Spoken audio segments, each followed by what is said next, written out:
എല്ലാ ദൈവമക്കൾക്കും വേഗം വരുന്ന യേശുക്രിസ്തുവിൻ്റെ നിസ്തുല്യമുള്ള നാമത്തിൽ അതേ വീണ്ടും വന്ദനം പറയുകയാണ്. കൊലോസ്യ ലേഖനം 2-ാമത്തെ അധ്യായം 18-ാമത്തെ വചനം.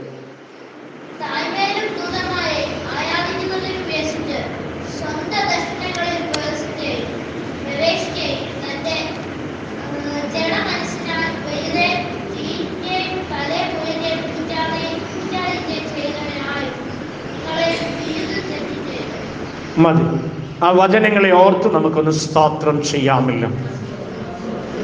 സ്തോത്രം. എല്ലാ പ്രിയപ്പെട്ടവരും വളരെ ശ്രദ്ധയോടെ ദൈവസന്നിധിയിലായിരിക്കാൻ ദൈവനാമത്തിൽ പ്രാർത്ഥിക്കുന്നു. കർത്താവ് നമുക്ക് ആയുസ്സ് നൽകി, ആരോഗ്യം നൽകി. ഇന്ന് സഭായോഗമായി കൂടി വന്നിരിക്കുമ്പോൾ നാം ഇന്ന് ഒരുമിച്ച് ചിന്തിക്കുന്ന ദൈവവചന ഭാഗം കൊലോസ്യ ലേഖനം 2-ാം അധ്യായം അതിൻ്റെ 18-ാമത്തെ തിരുവെഴുത്താണ്. വളരെ പ്രധാനപ്പെട്ട ഒരു ചിന്ത ആ ഭാഗത്ത് നിന്ന് ദൈവജനത്തോട് ഓർപ്പിക്കട്ടെ. ആരും നിങ്ങളെ വിരുത് തെറ്റിക്കരുത്. ആ ഭാഗം നിങ്ങൾ ശ്രദ്ധിച്ചു എന്ന് ഞാൻ കരുതുന്നു. ആരും നിങ്ങളെ വിരുത് തെറ്റിക്കരുത്. എല്ലാ പ്രിയപ്പെട്ടവരും ഒന്ന് പറയാമോ ആ വചനം? ആരും നിങ്ങളെ വിരുത് തെറ്റിക്കരുത്. വളരെ ശ്രദ്ധനീയവും വളരെ ചിന്തനീയവുമായ ഒരു ദൈവവചന ഭാഗമാണ്. കഴിഞ്ഞ ദിനം ദൈവവചനം ചിന്തിച്ചപ്പോൾ ഈ ഭാഗം എന്നെ ചിന്തിപ്പിക്കുവാനും ദൈവജനത്തോടെ ഒരു ചെറിയ മെസ്സേജ് നൽകിത്തരുവാനും ആ ഭാഗത്തൂടെ എൻ്റെ ഉള്ളിൽ ആത്മപ്രേരണ ഉണ്ടായത് ഞാൻ ദൈവമക്കളുമായിട്ട് പങ്കുവയ്ക്കട്ടെ. ഇന്ന് സങ്കീർത്തന ഭാഗത്തുനിന്നും അല്പസമയം എടുത്തത് കൊണ്ട് അല്പ മിനിറ്റുകളെ നമുക്ക് ഇന്ന് അവസാന ശുശ്രൂഷയ്ക്കായി സമയങ്ങൾ എടുക്കുവാൻ കഴിയുന്നുള്ളൂ. ആ വചനത്തിന്റെ ശരിയായ അർത്ഥം, ആരും നിങ്ങളെ വിരുത് തെറ്റിക്കരുത്. ഞാൻ മൂലഭാഷയിലെ പല ബൈബിൾ ഭാഷാന്തരത്തിൽ അത് പരിശോധിച്ചപ്പോൾ അവിടെ ഇങ്ങനെയാണ് അല്പം കൂടി വ്യക്തമായിട്ട് മനസ്സിലാക്കുവാൻ ഇടയായി തീർന്നത്. ആരും നിങ്ങളെ അയോഗ്യരാക്കാതെ ഇരിക്കട്ടെ. ഞാൻ ആവർത്തിക്കുന്നു, ആരും നിങ്ങളെ അയോഗ്യരാക്കാതിരിക്കട്ടെ. അങ്ങനെയാണ് ശരിയായ ഭാഷാന്തരത്തിൽ വന്നിരിക്കുന്നത്. ഇംഗ്ലീഷിൽ മനസ്സിലാക്കുന്നത് disqualify you for the prize. സമ്മാനങ്ങൾ നേടുന്നതിൽ നിന്ന് നിങ്ങളെ ഡിസ്ക്വാളിഫൈ ചെയ്യുക, അല്ലെങ്കിൽ നിങ്ങളെ സാധ്യതകളെ ഇല്ലായ്മയാക്കി നിങ്ങൾ അതിന് അർഹരല്ല എന്ന് പ്രഖ്യാപിക്കുവാൻ, നിങ്ങൾക്ക് ലഭിക്കേണ്ട സമ്മാനങ്ങൾ നിങ്ങൾ അതിന് അർഹരല്ല എന്ന് പ്രഖ്യാപിക്കുവാൻ ഇടയാകരുത്. അതിനൊരു സാധ്യതയാണ് വരച്ചു കാട്ടുന്നത്. എഫേസ്യർ, ഫിലിപ്പിയർ, കൊലോസ്യർ ആൻഡ് ഫിലേമോൻ, ഈ 4 ലേഖനങ്ങൾ കാരാഗ്രഹ ലേഖനങ്ങൾ എന്ന പേരിൽ അറിയപ്പെടുന്നു. എന്ന് പറഞ്ഞാൽ കാരാഗ്രഹത്തിൽ ഇരുന്നു കൊണ്ട് സഭയ്ക്ക് വേണ്ടി ഈ കൊലോസ്യ ലേഖനം ഉൾപ്പെടെ എഴുതി എന്ന് മനസ്സിലാക്കുവാനായിട്ട് കഴിയുന്നു. ഈ 2-ാം അധ്യായത്തിലെ ചില പ്രത്യേക പദങ്ങളാണ്. അതിലൊന്ന് നാം വായിച്ചു, ആരും നിങ്ങളെ വിരുത് തെറ്റിക്കരുത്. 16-ാം വാക്യത്തിൽ കാണുന്നുണ്ട്, ആരും നിങ്ങളെ വിധിക്കരുത്. 4-ാം വാക്യത്തിൽ കാണുന്നുണ്ട്, ആരും നിങ്ങളെ ചതിക്കരുത്. ആരും നിങ്ങളെ ചതിക്കരുത്, ആരും നിങ്ങളെ വിധിക്കരുത്, ആരും നിങ്ങളുടെ വിരുത് തെറ്റിക്കരുത് എന്ന് ഈ ഭാഗങ്ങളിലൊക്കെ നമുക്ക് കാണുവാനായിട്ട് കഴിയുന്നു. എന്താ പ്രിയരെ ഈ വചനത്തിന്റെ അർത്ഥം? ആരും നിങ്ങളെ വിരുത് തെറ്റിക്കരുത്. ആ വചനം ഞാന് മറ്റൊരു ട്രാൻസ്ലേഷൻ മലയാളത്തിൽ തന്നെ മൂലഭാഷയിൽ നിന്ന് അതേപടി ട്രാൻസ്ലേറ്റ് ചെയ്ത ഭാഗത്ത് എഴുതിയിരിക്കുന്ന ഇപ്രകാരമാണ്: കപട വിനയത്തിലും ദൂതന്മാരെ ആരാധിക്കുന്നതിൽ രസിക്കുകയും സ്വന്തം ദർശനങ്ങളിൽ ആശ്രയിക്കുകയും തന്റെ ജഡമനസ്സിനാൽ വ്യർത്ഥമായി അഹങ്കരിക്കുകയും ചെയ്യുന്നവൻ. ഇങ്ങനെ ചെയ്യുന്നവൻ ആരും നിങ്ങളുടെ വിരുദ് അയോഗ്യരാക്കാതിരിക്കട്ടെ എന്നാണ് കാണുവാനായിട്ട് ഇടയായിത്തീരുന്നത്. ഈ വചനത്തിന് അല്ലെങ്കിൽ ഈ ഭാഗത്തിനൊരു പ്രത്യേകതയുണ്ട്. ആരും നിങ്ങളെ അയോഗ്യരാക്കരുത് എന്ന് പറഞ്ഞാൽ ഈ പദം കായിക രംഗത്ത് ഉപയോഗിക്കുന്ന ഒരു പദമാണ്. അതായത് സ്പോർട്സിൽ ഉപയോഗിക്കുന്ന ഒരു പദമാണ്. ആരും നിങ്ങളെ അയോഗ്യരാക്കരുത്. നമുക്ക് സുപരിചിതമാണ്. നമ്മുടെ പല ഓട്ടക്കാരും, എൻ്റെ അറിവ് ശരിയാണെങ്കിൽ KM ബീനാമോൾ എന്നുള്ള ഒരു ഓട്ടക്കാരി, ഷൈനി വിൽസൺ എന്നുള്ള ഓട്ടക്കാരി, ഇവരെയൊക്കെ ട്രാക്ക് തെറ്റിയതിനും ഫൗൾ സ്റ്റാർട്ടിന് അങ്ങനെ വിവിധ നിലകളിൽ പല പ്രമുഖ ഓട്ടക്കാരെ, അന്താരാഷ്ട്ര നിലവാരത്തിലുള്ളവരെ തന്നെ ബാറ്റൺ കൈമാറുന്നതിനുള്ള പിഴവ് സംബന്ധിച്ച് ഇങ്ങനെ സ്പോർട്സ് വേദിയിൽ നമ്മൾ സ്ഥിരം കേൾക്കാറുണ്ട്. ഇന്നയാളിനെ അയോഗ്യരാക്കിയെന്ന് നാം കേൾക്കാറുണ്ട്. അതിന്റെ അർത്ഥം അവർ യോഗ്യത നേടാമായിരുന്നു, അല്ലെങ്കിൽ അവർ യോഗ്യത നേടി, അവർ ലക്ഷ്യസ്ഥാനത്തെത്തി, എന്നാൽ അവരെ സാങ്കേതിക പിഴവ് നിമിത്തം അയോഗ്യരാക്കുവാൻ ഇടയായിട്ടുണ്ട്. അതാണ് കായിക രംഗത്തെ ഈ പദത്തിന്റെ പ്രത്യേകത. എന്നാൽ ഇപ്പോൾ അതിലും സുപരിചിതമാണ്. നമ്മുടെ നാട്ടിൽ ഇപ്പോൾ ഇലക്ഷൻ സമയമായതുകൊണ്ട് കഴിഞ്ഞ ദിവസങ്ങളിൽ നിങ്ങൾ പത്രത്തിൽ വായിച്ചു കാണും, നാമനിർദ്ദേശ പത്രികയുടെ സൂക്ഷ്മ പരിശോധന നൽകി. സൂക്ഷ്മ പരിശോധന ചിലത് സ്വീകരിച്ചു, ചിലത് തള്ളിക്കളഞ്ഞു. എന്നെ ചിന്തിപ്പിച്ച ഒരു കാര്യമുണ്ടായത്, ശരിയായ സാമ്പത്തിക സ്രോതസ് വെളിപ്പെടുത്താത്തത്, ഒപ്പിട്ട് കൊടുക്കാത്തത്, വോട്ടില്ലാത്തത്, ഇങ്ങനെ പല കാരണങ്ങളാൽ അവരയോഗ്യരാക്കി പത്രിക തള്ളിപ്പോയി എന്നെ കാണുവാനിടയായി തീർന്നു. എന്താ പ്രിയരെ ഇതിന്റെ അർത്ഥം? അവർക്ക് ആഗ്രഹമുണ്ടായിരുന്നു മത്സരിക്കണമെന്ന്, പക്ഷേ കേവലം ഒരു ഒപ്പിടാഞ്ഞതിന്റെ പേരില് നമ്മളായിരുന്നെ പറഞ്ഞേനെ അത് കിട്ടേക്കാം എന്ന് പറഞ്ഞേനെ. പക്ഷേ ഗവൺമെന്റ് തലത്തിൽ അതിന് സാധ്യതയില്ല. ഒപ്പിടാൻ മറന്നുപോയാൽ കൊടുത്ത നാമനിർദ്ദേശ പത്രികകൾ തള്ളിപ്പോകുവാനായിട്ട് ഇടയായിട്ടുണ്ട്. അത് വലിയൊരു ഗൗരവമുള്ള വിഷയമാണ്. അതേ പദം തന്നെയാണ് ഇവിടെ കൊലോസ്യ ലേഖനത്തിൽ ധന്യനായ പൗലോസ്ലീഹയും ഓർപ്പിച്ചിരിക്കുന്നത്. ആരും നിങ്ങളെ അയോഗ്യരാക്കരുത്, അല്ലെങ്കിൽ ആരും നിങ്ങളുടെ വിരുദ തെറ്റിച്ചു കളയുവാനായിട്ട് ഇടയായിത്തീരരുത്. എന്താ ആരും നിങ്ങളെ വിരുദ തെറ്റിച്ച് കളയരുത് എന്ന് പറഞ്ഞോന്നറിയാമോ? എന്തുകൊണ്ടാ പറഞ്ഞതെന്ന് ചോദിച്ചാൽ, കൊലോസ്യ ലേഖനത്തിലെ 2-ാം അധ്യായത്തിലെ അതിന്റെ 15 മുതലുള്ള വാക്യങ്ങൾ പരിശോധിച്ചാൽ, 11 മുതലുള്ള വാക്യങ്ങൾ പരിശോധിച്ചാൽ അവിടെ കാണുവാനായി ഇടയായി തീർന്നുണ്ട്. അവനോടുകൂടെ നിങ്ങൾ ഉയർത്തെഴുന്നേൽക്കുവാനിടയായി തീർന്നു. അവിടെ എങ്ങനെയാ കാണുന്നത്? അവനോടുകൂടെ നിങ്ങളും ഉയർത്തെഴുന്നേൽക്കുവാൻ ഇടയായി തീർന്നു. അപ്പോൾ തന്നെ 13-ാമത്തെ വാക്യങ്ങളിൽ കാണുന്നു, അവനോടുകൂടെ നിങ്ങൾ ജീവിച്ചു എന്ന് കാണുവാനിടയായി തീർന്നു. ഞാൻ ആവർത്തിക്കുന്നു, അവനോടുകൂടെ ഉയർത്തെഴുന്നേറ്റുവെന്ന് 11-12 വാക്യം വായിച്ചാൽ കാണാം. 13-ാം വാക്യത്തിൽ കാണുന്നു, അവനോടുകൂടെ ജീവിച്ചു എന്നെ കാണുവാനിടയായി തീരുന്നു. 15-ാം വാക്യത്തിൽ കാണുന്നു, വാഴ്ചകളെയും അധികാരങ്ങളെയും ആയുധവർഗം വെപ്പിച്ചു എന്നെ കാണുവാനിടയായി തീർന്നു. അല്ലെങ്കിൽ ക്രൂശിൽ എന്റെ കർത്താവ് ജയോത്സവം കൊണ്ടാടി എന്നെ കാണുവാനിടയായി തീർന്നു. അങ്ങനെയെങ്കിൽ ഉറപ്പ് നൽകുന്ന ഒരു സത്യമുണ്ട്. എന്തുകൊണ്ടാണെന്നറിയാമോ നിങ്ങളുടെ വിരുദ തെറ്റിക്കരുത് എന്ന് പറയുന്നത്? നിങ്ങൾക്ക് വേണ്ടി ക്രിസ്തു ക്രൂശിൽ മരിച്ച് അടക്കപ്പെട്ടു ഉയർത്തെഴുന്നേറ്റു. ക്രിസ്തു ക്രൂശിൽ സാത്താനെ ജയിപ്പാനായിട്ടിടയായി തീർന്നു. തീർന്നില്ല, നിങ്ങൾ നിലകൊടുത്തു.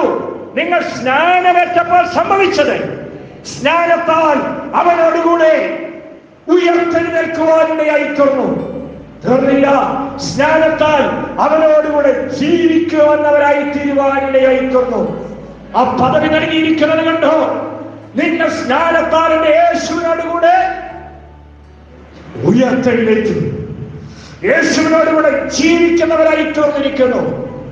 അങ്ങനെയെങ്കിൽ നിങ്ങൾ യേശുവിനോടൊപ്പം തന്നെ യേശു കർത്താവ് മരണത്തെ ജയിച്ചുയർത്തെഴുന്നേറ്റുവെങ്കിൽ ഈ കൊലോസ്യ ലേഖനത്തിലെ 2-ാം അധ്യായം വളരെ വ്യക്തമായിട്ട് ഓർപ്പിക്കുന്നുണ്ട്.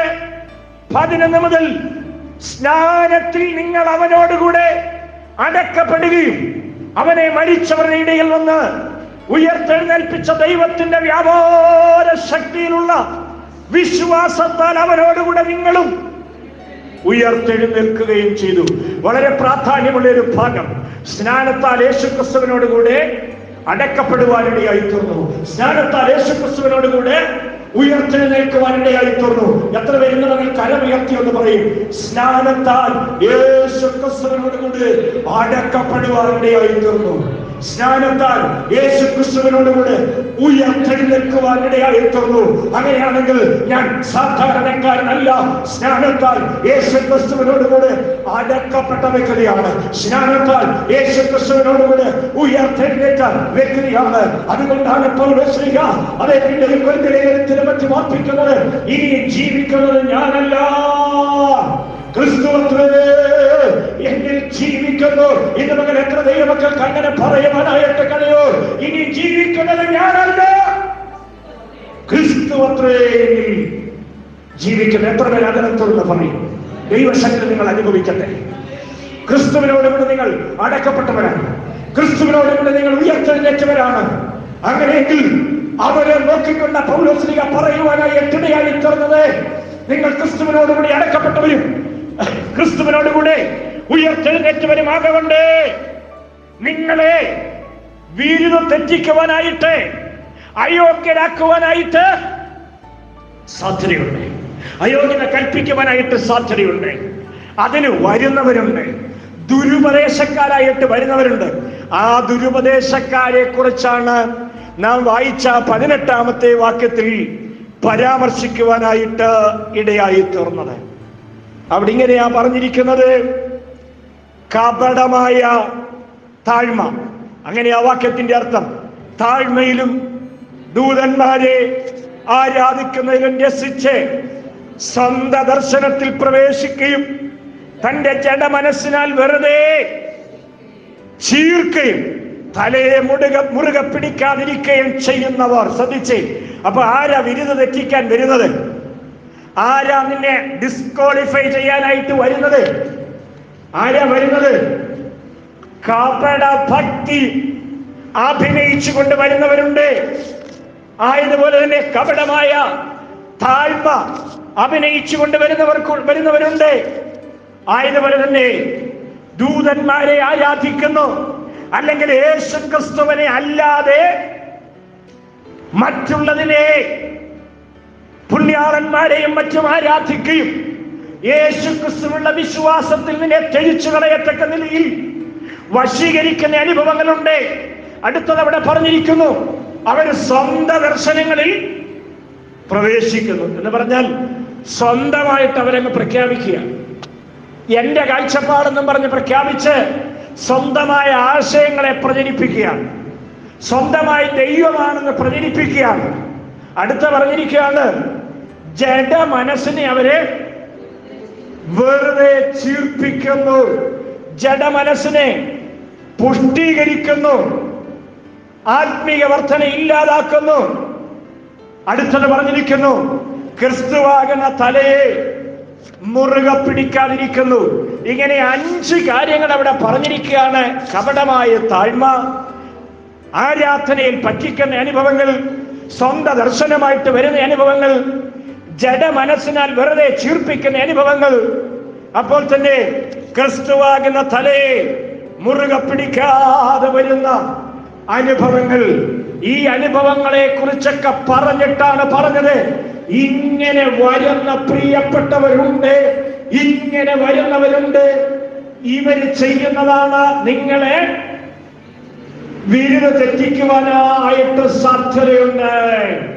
ഇങ്ങനെ വരുന്നവർ സ്വന്തം ആലോചനയായിട്ട് വരും, സ്വന്തം ദർശനമായിട്ട് വരും. ഇവിടെ ക്രിസ്തു എന്ന് പറഞ്ഞുകൊണ്ട് വരും, അവിടെ ക്രിസ്തു എന്ന് പറഞ്ഞുകൊണ്ട് വരും. എന്നാൽ വചനമർപ്പിച്ചിരിക്കുന്നു, സ്വന്തം ആലോചനകൾ കൊണ്ട് വരുമ്പോൾ, മറ്റുള്ള ആരാധന വിഷയങ്ങളുമായിട്ട് വരുമ്പോൾ നിങ്ങളുടെ വിരുദ്ധ തെറ്റിക്കുവാനായിട്ടുള്ള സാധ്യതയുള്ളത് കൊണ്ട് ഗൗരവമായിട്ട് ഓർപ്പിച്ചിരിക്കുന്നു. ആരും നിങ്ങളുടെ വിരുദ്ധ തെറ്റിക്കരുതെന്ന് ചേർന്ന് പറയാമോ? ആരും നിങ്ങളുടെ വിരുദ്ധ തെറ്റിക്കരുത്, അല്ലെങ്കിൽ ആരും നിങ്ങളെ അയോഗ്യരാക്കുവാനായിട്ട് ഇടയായി തീരരുത്. സമയപരിമിതികൾ ഉണ്ടെങ്കിൽ ഞാൻ ഇന്ന് മകൻ ഓർപ്പിക്കട്ടെ, ക്രിസ്തീയ ജീവിതത്തോടുള്ള ബന്ധത്തിൽ ക്രിസ്തീയ ജീവിതത്തിനൊരു ലക്ഷ്യമുണ്ട്. ക്രിസ്തീയ ജീവിതം ഒരു ഓട്ടമാണ്. ക്രിസ്തീയ ജീവിതത്തിനൊരു പ്രതിഫലമുണ്ട്. ഇത് രണ്ടും ഇവിടുത്തെ വിഷയം. ഡിസ്ക്വാളിഫൈ ചെയ്യുക, അല്ലെങ്കിൽ നിങ്ങളുടെ വിരുദ്ധ തെറ്റിക്കുക, അല്ല എങ്കിൽ നിങ്ങളെ അയോഗ്യരാക്കുക എന്ന് പറഞ്ഞാൽ ആ പദങ്ങൾ കൊണ്ട് അർത്ഥമാക്കുന്നത് ക്രിസ്തീയ ജീവിതത്തിന്റെ ലക്ഷ്യത്തിൽ നിന്ന് നിങ്ങളെ മാറ്റുക, ക്രിസ്തീയ ജീവിതത്തിന്റെ ലക്ഷ്യങ്ങളിൽ നിന്ന് വഴി തെറ്റിക്കുക, ലക്ഷ്യങ്ങളിൽ നിന്ന് വഴി തെറ്റിക്കുകയും അപ്പോൾ തന്നെ ദുരുപദേശങ്ങളെ അകത്ത് കയറ്റി ക്രിസ്തീയതയുടെ പ്രതിഫലത്തിൽ നിങ്ങളെ അകറ്റിക്കളയുകയും ചെയ്യുക എന്നുള്ളതാണ് സാത്താന്യ പദ്ധതി എന്ന് പറയുന്നത്. ഇത് മുന്നിൽ കണ്ടുകൊണ്ടാണ് സഭയോട് ഓർപ്പിച്ചിരിക്കുന്നത്, ആരും നിങ്ങളുടെ വിരുദ്ധ തെറ്റിക്കുവാനായിട്ടിടയായി തീരരുതേ, അല്ലെങ്കിൽ ആരും നിങ്ങളെ ദുരുപദേശത്തിലേക്ക് വലിച്ചുകൊണ്ട് പോകുവാൻ ഇടയായി തീരരുതേ, ആരും നിങ്ങളെ അയോഗ്യരാക്കുവാനായിട്ടിടയായി തീരരുത്. എന്താ ക്രിസ്തീയ ജീവിതത്തിന്റെ ലക്ഷ്യമെന്ന് പറയുന്നത്? ഞാൻ മുൻപും ആർപ്പിച്ചിട്ടുള്ളതുപോലെ, ഓട്ടക്കളത്തിൽ ഓടുന്നവന് അവന് ചില വ്യവസ്ഥകളുണ്ട്, അവന് ചില നിയമങ്ങളുണ്ട്. അവൻ ഇഷ്ടമുള്ളതുപോലെ ഓടാനൊക്കത്തില്ല, അവൻ ഇഷ്ടമുള്ളതുപോലെ ഓട്ടക്കളത്തിൽ നിൽക്കാനൊക്കത്തില്ല. അതിൻ്റെതായ വസ്ത്രങ്ങൾ ധരിച്ച്, അതിൻ്റെതായ കുതിപ്പോടെ, അതിൻ്റെതായ ചുറിയുറുക്കോട്, വിശുദ്ധ മുഴങ്ങുന്നത് കേട്ടുകൊണ്ട് അതിനായി കാതോർത്തവൻ നിന്ന് കുതിച്ചു പാഞ്ഞ് ലക്ഷ്യസ്ഥാനത്തെത്തി അവന്റെ വിരുദ് പ്രാപിക്കുന്നത് പോലെ ക്രിസ്തീയ ജീവിതത്തിനൊരു ലക്ഷ്യമുണ്ട്. ക്രിസ്തീയ ജീവിതത്തിന് ഒരു പ്രതിഫലമുണ്ട്. എന്നാൽ ആ പ്രതിഫലം പ്രാപിപ്പിക്കാതിരിക്കുക, നിങ്ങൾ അയോഗ്യരാക്കുക, ഇതാ പരിശ്രമങ്ങൾ ഉണ്ടാകുന്നു. ആ പരിശ്രമത്തിന്റെ വഴികളെയാണ് അവിടെ ചൂണ്ടിക്കാട്ടുവാൻ ഇടയായി തീർന്നത്. മതഭക്തിയുടെ പേരിൽ, കപടമായ താഴ്മയുടെ പേരിൽ, അന്ധമായ മതവിശ്വാസത്തിന്റെ പേരിൽ, ആരാധനയുടെ പേരിൽ, സ്വന്തം ദർശനത്തിന്റെ പേരിൽ, ജഡീക മനസ്സിലെ വെറുതെ ചീർപ്പിക്കുന്ന അനുഭവങ്ങളായി ക്രിസ്തുവിന്റെ തലയെ മുറുകെ പിടിക്കാതെ കൊണ്ട് വഴിതെറ്റിക്കുന്ന അനുഭവങ്ങളെ വരച്ചു കാട്ടിയിട്ട് പറഞ്ഞു, കുഞ്ഞേ, ആരും നിങ്ങളുടെ വിരുദ് തെറ്റിച്ചു കളയുവാനിടയായി തീരരുത്. നിങ്ങൾ അയോഗ്യരാക്കപ്പെടുവാനായിട്ടുള്ള സാധ്യതയുണ്ട്. ക്രിസ്തീയ ജീവിതത്തിൽ അയോഗ്യരാക്കപ്പെടുവാനായിട്ടുള്ള സാധ്യതയുണ്ട്. അത് ഒഴിവാക്കണമെന്നും അങ്ങനെ ഒരു മുന്നറിയിപ്പിനെയാണ് ഈ വചനത്തിലൂടെ ദൈവത്തിന്റെ ആത്മാവ് ധന്യനായ പൗലോസ്ലീഹയിലൂടെ എന്നെയും നിങ്ങളെയും ഓർപ്പിച്ചിരിക്കുന്നത്. അങ്ങനെയാണെങ്കിൽ ഇന്ന് പകൽ ദൈവജനം ഒരു തീരുമാനമെടുക്കണം. എന്നെ അയോഗ്യരാക്കുവാൻ ആരെയും ഞാൻ സമ്മതിക്കത്തില്ല. എന്നെ അയോഗ്യനാക്കുവാൻ, എന്നെ ഡിസ്ക്വാളിഫൈ ചെയ്യുവാൻ ഒരു സാത്താനെയും ഞാൻ അനുവദിക്കത്തില്ല. ഇതിന്റെ ഇടയ്ക്ക് ഞാനൊരു ചോദ്യം ചോദിച്ചാലേ, ഡിസ്ക്വാളിഫൈ ആയോ? അയോഗ്യത ആയിപ്പോയോ? ഇല്ല എന്ന് ഞാൻ കരുതുന്നു. ഇതുവരെ അയോഗ്യതയൊന്നും ഇല്ല. ഇപ്പോഴും എന്ത് ചെയ്തുകൊണ്ടിരിക്കുകയാണ്? ധന്യനായ പൗലോസ്ലീഹയുടെ ഭാഷയിൽ പറഞ്ഞാൽ ഫിലിപ്പി ലേഖനത്തിലെ 3-ാം അധ്യായത്തിലെ 14-ാമത്തെ വാക്യത്തിൽ പറഞ്ഞാൽ അവിടെ ഇങ്ങനെയാണ് കാണുന്നത്. ഒന്ന് ഞാൻ ചെയ്യുന്നു, പിൻപിലുള്ളത് മറന്ന് മുൻപിലുള്ളത് ആദ്യം കണ്ട് ക്രിസ്തുയേശുവിൽ ദൈവത്തിന്റെ പരമവിളിയുടെ വിരുദിനായി ലാക്കിലേക്ക് ഞാന് ഓടിക്കൊണ്ടിരിക്കാൻ. ഓട്ടം നിർത്തിയോ? ഓട്ടം നിർത്തിയോ? ഓട്ടം നിർത്തിയില്ല. പക്ഷെ പറയുകയാണ്, ഞാൻ ഓടിക്കൊണ്ടിരിക്കുമ്പോൾ തന്നെ പിൻപിലുള്ളതിനെ ഞാൻ മറക്കുന്നു. അപ്പോൾ തന്നെ എന്റെ മുൻപിൽ എന്തുണ്ട്? എന്റെ മുൻപിൽ ഒരു ലക്ഷ്യമുണ്ട്, എന്റെ മുൻപിൽ ഒരു വിരുദുണ്ട്, എന്റെ മുൻപിൽ ഒരു പ്രതിഫലമുണ്ട്. ആ പ്രതിഫലത്തിനായി ഞാൻ ഓട്ടം ഓടിക്കൊണ്ടിരിക്കുകയാണ്. ഇത് നഷ്ടപ്പെടുത്തുവാൻ ഞാൻ അനുവദിക്കത്തില്ല. അതേ പൗലോസ്ലീഹ തന്നെ അപ്പോസ്തലപ്രവൃത്തി 20-ാം അധ്യായത്തിൽ 24-ാമത്തെ വാക്യത്തിൽ ഇങ്ങനെ പറയുവാനിടയായി തീർന്നു, എങ്കിലും ഞാൻ എന്റെ പ്രാണനെ വിലയേറിയതായി എണ്ണമില്ല. എന്റെ ഓട്ടവും ദൈവകൃപയുടെ സുവിശേഷത്തിന് സാക്ഷ്യം പറയേണ്ടതിന് കർത്താവായ യേശു ക്രിസ്തു തന്ന ശുശ്രൂഷയും തികക്കേണമെന്നേ എനിക്കുള്ളൂ. കർത്താവിൽ പ്രിയരെ, ഇതും തികക്കേണം. ഇടയ്ക്ക് വെച്ച് ഡിസ്ക്വാളിഫൈ ചെയ്യാൻ അനുവദിക്കരുത്. ഇടയ്ക്ക് വെച്ച് ഡിസ്ക്വാളിഫൈ ചെയ്യുവാൻ അനുവദിക്കരുത്. ദുരുപദേശത്തിൽ അകപ്പെട്ടു പോകരുത്, വഞ്ചിക്കപ്പെടരുത്. മതഭക്തിയുടെ പേരിലും താഴ്മയുടെ പേരിലും ജഡത്തെ ചീർപ്പിക്കുന്ന അനുഭവങ്ങളിലും അഹന്തയിലും ആശ്രയിച്ച് അതേ വഴിതെറ്റിപ്പിക്കുവാനായിട്ട് പോകരുതേ എന്ന് വാണിംഗ് നൽകിയിരിക്കുന്നു, മുന്നറിയിപ്പ് നൽകിയിരിക്കുന്നു. അനേക വചനങ്ങൾ ഓർപ്പിക്കുവാനുണ്ടെങ്കിലും നമ്മുടെ സമയങ്ങൾ ഇവിടെ അവസാനിപ്പിക്കുന്നത് കൊണ്ട് ഇന്ന് ഞാൻ ദൈവമക്കളോട് ഒരു സൂചന മാത്രം നൽകി തന്നുകൊണ്ട് ഈ ചിന്തകൾ ഇവിടെ അവസാനിപ്പിക്കാൻ പോവുകയാണ്. ആരും നിങ്ങളെ അയോഗ്യരാക്കരുത്. ഒരു മനുഷ്യർ നിങ്ങളെ അയോഗ്യരാക്കുവാൻ ഇടയായി തീരരുത്. ജീവിതത്തിൽ ക്രിസ്തീയത പൂർത്തീകരിപ്പാൻ ഇടയായി തീരണം.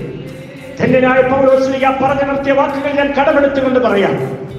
2 തീമോഥെയോസ് ലേഖനം 4-ാം അധ്യായത്തിൽ 7 മുതലുള്ള വാക്യങ്ങളൊക്കെ പരിശോധിക്കുമ്പോൾ ധന്യനായ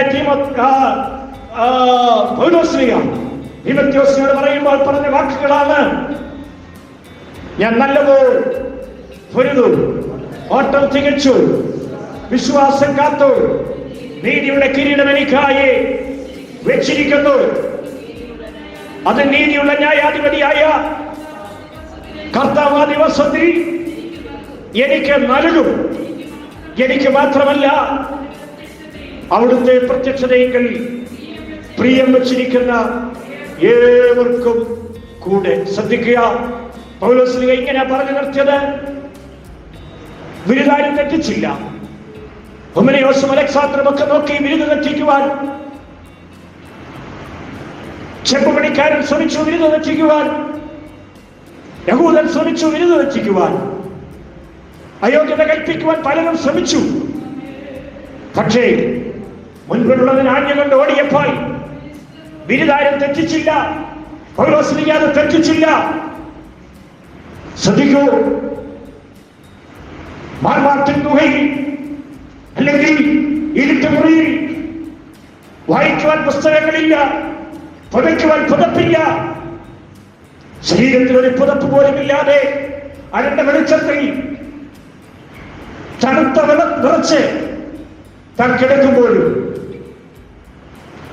അടിമസന്താനമാകുന്ന തീമോഥെയോസിനോട് ഇങ്ങനെ പറഞ്ഞു, വേഗത്തിൽ നീ എന്റെ അടുക്കൽ വരുവാൻ ഉത്സാഹിക്കണം. വേഗത്തിൽ നീ വരണം. വരുമ്പോൾ ചർമ്മലിഖിതവും പുതപ്പും കൂടി എടുത്തു കൊള്ളണം. എന്നാൽ ആ ഭാഗത്ത് തന്നെ പറഞ്ഞു നിർത്തിയതാണ്, എന്റെ ബിരുദാരും തെറ്റിച്ചില്ല, എന്നെ ആരും തോൽപ്പിച്ചില്ല. ഞാൻ തന്നെ നല്ല പോലെ പൊരുതു. എനിക്കെന്തുകൊണ്ട്? കിരീടമുണ്ട്. ഞാൻ ഓർപ്പിച്ചല്ലോ, ക്രിസ്തീയ ജീവിതത്തിന് ഒരു ലക്ഷ്യമുണ്ട്, ഒരു പ്രതിഫലമുണ്ട്. ആ ലക്ഷ്യമെന്ന് പറയുന്നത് നമ്മുടെ ബിരുദാണ്. അതിൽ നിങ്ങളെ അയോഗ്യരാക്കരുത്. ആരും അയോഗ്യരാക്കരുത് നിങ്ങളെ. 2, ക്രിസ്തീയ ജീവിതത്തിന് ഒരു പ്രതിഫലമുണ്ട്. ആ പ്രതിഫലം കർത്താവ് നമുക്ക് ഒരുക്കുവാൻ പോകുന്ന ആ വാടാത്ത കിരീടമാണ്. ആ വാടാത്ത കിരീടമാണ്, നീതിയുടെ കിരീടമാണ് ദൈവം നമുക്കായിട്ട് ഒരുക്കി വച്ചിരിക്കുന്ന കിരീടമാണ്. ആ കിരീടം നിങ്ങൾ നഷ്ടപ്പെടുത്തുവാനായിട്ട് ഇടയായിത്തീരരുത്. ഇതുപോലെ ദൈവസ്ഥലിൽ സമർപ്പണത്തോടെ, ദൈവസ്ഥലിൽ താഴ്മയോടെ, ദൈവസ്ഥലിൽ ഏകാഗ്രതയോടെ നമുക്ക് ഏൽപ്പിച്ചു കൊടുക്കാൻ, ഇങ്ങനെ പ്രാർത്ഥിക്കാൻ ചെയ്യാം. കർത്താവേ, എന്റെ വിരുദ്ധ ഞാൻ നഷ്ടപ്പെടുത്തുകയില്ല. എനിക്ക് അയോഗ്യത കൽപ്പിക്കുവാൻ ഞാൻ ആരെയും അനുവദിക്കത്തില്ല. ഉപദേശത്തിൻ്റെതാകുന്ന, ദുരുപദേശത്തിൻ്റെതാകുന്ന വഞ്ചനകളിലൂടെ ആരും എന്നെ കടത്തിവിട്ടോ, മതഭ്രാന്തിലൂടെ കടത്തിവിട്ടോ, ക്രിസ്തുവെന്ന നിർമ്മലമായ നിർദോഷമായ ആ പുണ്യാക രക്തത്തിന്റെ അനുഭവങ്ങളിൽ നിന്ന്, അല്ലെങ്കിൽ ക്രിസ്തുവിന്റെ സ്നേഹത്തിൽ നിന്ന് എന്നെ വേർതിരിപ്പാൻ കഴിയുകയില്ല എന്ന് ഞാൻ ഉറയ്ക്കുന്നു. എന്റെ വിരുദ്ധ രക്ഷിക്കുവാൻ ഞാൻ ആരെയും അനുവദിക്കത്തില്ല. അങ്ങനെ ഉറപ്പുള്ളവർ ദൈവസ്ഥലിൽ ഒന്ന് എഴുന്നേറ്റ് നിന്നാട്ടെ. എന്റെ വിരുദ്ധ രക്ഷിക്കുവാൻ ഞാൻ ആരെയും അനുവദിക്കത്തില്ല. എന്നെ അയോഗ്യരാക്കുവാൻ ആരെയും അനുവദിക്കത്തില്ല. ഈ ലോകത്തിൻ്റെതായ ഒരു മനുഷ്യനെ കൊണ്ടും ഈ ലോകത്തിന്റെ ദുരുപദേശങ്ങൾക്ക് എന്നെ അയോഗ്യരാക്കുവാൻ അത് ഞാൻ അനുവദിക്കത്തില്ല. ഞാൻ അതിനായിട്ട് എന്നെ തന്നെ സമർപ്പിക്കുന്നു. അയോഗ്യത കൽപ്പിക്കുന്ന അനുഭവങ്ങൾ എന്റെ മുൻപിൽ വരുമ്പോൾ ഞാൻ അതിനെ ജയിക്കും. ഇത് മകൻ എനിക്ക് അതിനുള്ള കൃപ തരണമേ എന്ന് പ്രാർത്ഥിക്കാം. ഞാനിങ്ങനെ ആവർത്തിക്കട്ടെ. ക്രിസ്തീയ ജീവിതത്തിന് ഒരു ലക്ഷ്യമുണ്ട്, ഒരു പ്രതിഫലമുണ്ട്. ആ ലക്ഷ്യം നമ്മുടെ ഓട്ടമാണ്. ആ ഓട്ടം പൂർത്തീകരിക്കുന്നു. ആ പ്രതിഫലം നാം കർത്താവിൽ പ്രാപിക്കുവാൻ പോകുന്ന ആ കിരീടങ്ങളാകുന്ന പ്രതിഫലം പ്രാപിക്കണം. ഈ മുന്നറിയിപ്പ് ഏറ്റെടുക്കാം. കർത്താവേ, എനിക്കാരും അയോഗ്യത കൽപ്പിക്കാൻ അനുവദിക്കരുത്. കർത്താവേ, അങ്ങയുടെ സന്നിധിയിൽ നിഷ്കളങ്കതയോടെ നിന്ന്, അങ്ങയുടെ സന്നിധിയിൽ നിന്ന് അങ്ങയുടെ വരുവിങ്കിൽ നല്ലവനും വിശ്വസ്തനുമായ ദാസനെ എന്നുള്ള വിളി കേൾപ്പാൻ എന്നെ സമർപ്പിക്കുന്നുള്ള ആ വലിയ പ്രാർത്ഥനയോടുകൂടെ ദൈവസന്നിധിയിൽ നമുക്ക് ഏൽപ്പിച്ചു കൊടുക്കാം. അതിനായി സമർപ്പിക്കാം. ഒരു നിമിഷം നമുക്ക് പ്രാർത്ഥിക്കാം. സ്വർഗ്ഗപിതാവേ, സമർപ്പിക്കാം. ആലോചനകൾക്ക് മുമ്പാകെ സമർപ്പിക്കുക. ഏറ്റെടുക്കുകയാണ് കർത്താവ്. ആരും വിരുദ്ധരിക്കുവാൻ അനുവദിക്കരുതേ. അതിനായിട്ട് ഞങ്ങളെ തന്നെ ഏൽപ്പിക്കുന്നു.